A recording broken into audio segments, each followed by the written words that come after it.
Ziarah Puja Bakti Raja Hayam Wuruk demi langgengkan kekuasaan dan hormati leluhur.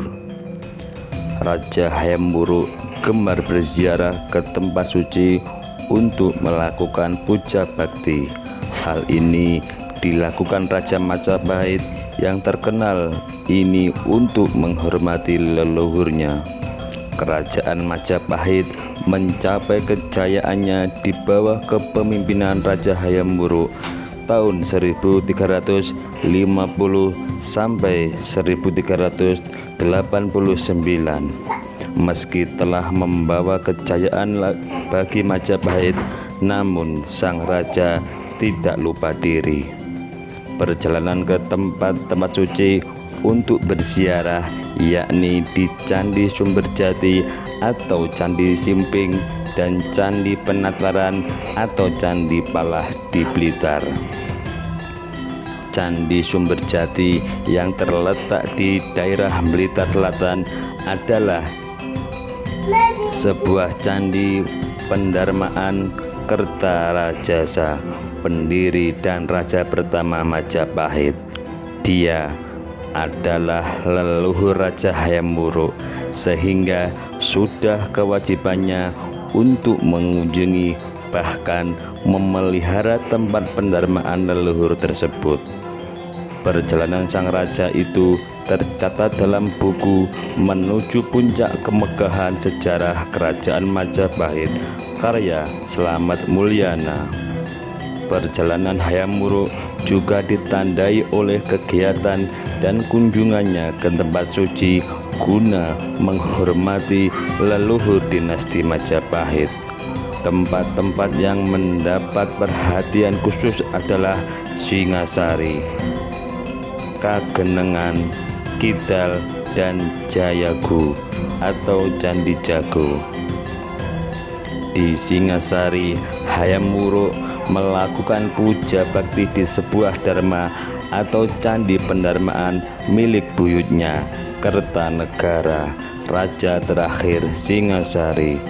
Kertanegara didarmakan di Singasari dengan arca berwujud jiwa Buddha. Setelah melakukan puja, raja beristirahat selama beberapa waktu sambil menikmati keindahan alam di Kedung Biru dan Bureng. Dari Singasari, raja beriringan ke arah selatan menuju Kagenengan. Di Kagenengan, raja melakukan puja pada Candi Pendarmaan Sri Rangga Rajasa, Ken Angrok, raja pertama Tumapel dan pendiri Wangsa Rajasa.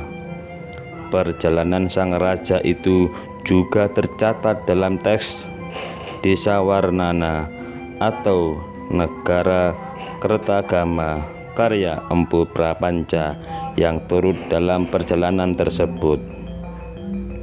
Diceritakan dalam teks Desawarnana, TH Pigeaud dalam Java Inde 14 tahun Century Study in Cultural History Vol 4 mencatat bahwa Hayam Wuruk melakukan 6 kali perjalanan mengunjungi Pajang 1353, Lasem 1354, Lodaya 1357, Lumajang 1359, Tirip Sompur 1360, Palah Blitar 1361 dan Simping 1363. Hayam Wuruk juga berkunjung ke pendarmaan Candi Kidal 11 km tenggara kota Malang yang dibangun untuk Anusanata atau Anusapati, pengganti Ken Angrok yang wafat tahun 1170 Saka atau 1248 Masehi. Selepas memberi sembahan, Hayam Wuruk melanjutkan perjalanan dan tiba di desa Tumpang yang terletak 6 km sebelah timur Kidal. terdapat sebuah bangunan pendharmaan atau Dharma Jajagu untuk Wisnuwardana, raja ketiga Tumapel. Wisnuwardana didarmakan sebagai Siwa di Waleri dan sebagai Buddha di Candi Jago. Di Candi Jago hingga kini terdapat sebuah arca Buddha dalam bentuk Amoghapasa yang dianggap sebagai wujud Wisnuwardana. Tulis Bernard Kempers, ahli purbakala, dalam Ancient Indonesia Art. Dalam buku Menuju Puncak Kemegahan Sejarah Kerajaan Majapahit, karya Slamet Mulyana juga mencatat, selain melakukan perjalanan ke tempat-tempat suci para leluhur, Raja Hayam Wuruk juga kerap kali melakukan inspeksi mendadak atau sidak dan keliling wilayah kekuasaan Majapahit. Sang raja kerap keliling daerah setelah musim penghujan, mengadakan perjalanan ke daerah dekat-dekat Majapahit seperti Jalagiri, Blitar, Polaman, Daha, dan sebagainya. Daerah bernama Desa Perdikan Jalagiri yang terletak tidak jauh sebelah timur Majapahit, serta WW Pikatan di Candi Lima. Biasanya Hayam Wuruk berkunjung ke lokasi tersebut dengan berjalan kaki dan biasanya diiringi segenap pembesar-pembesar pemerintah pusat Majapahit.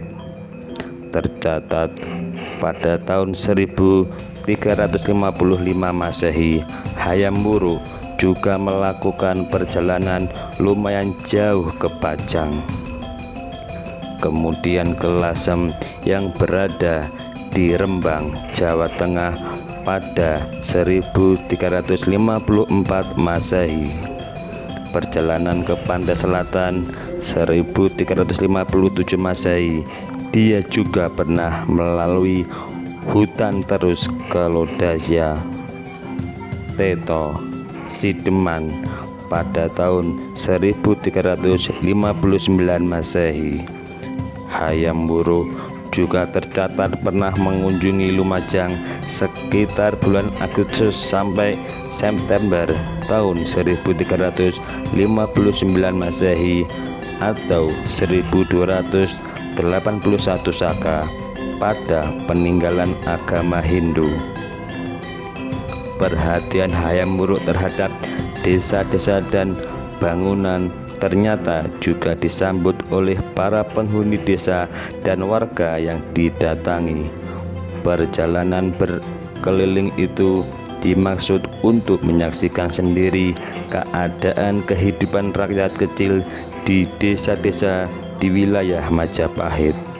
Kunjungan ini juga sekaligus untuk menyaksikan pelaksanaan amanat beliau sendiri kepada petugas pemerintah pusat di daerah. Mengingat Hayam Wuruk adalah pribadi yang tak puas dengan hanya menerima laporan saja.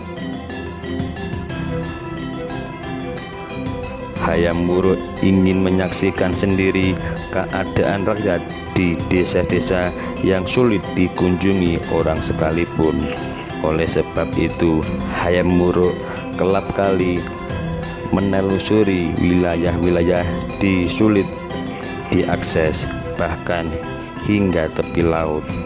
Konon perjalanan Hayam Wuruk dan pejabat Majapahit ini kerap memakan waktu berhari-hari, berminggu-minggu, bahkan berbulan-bulan.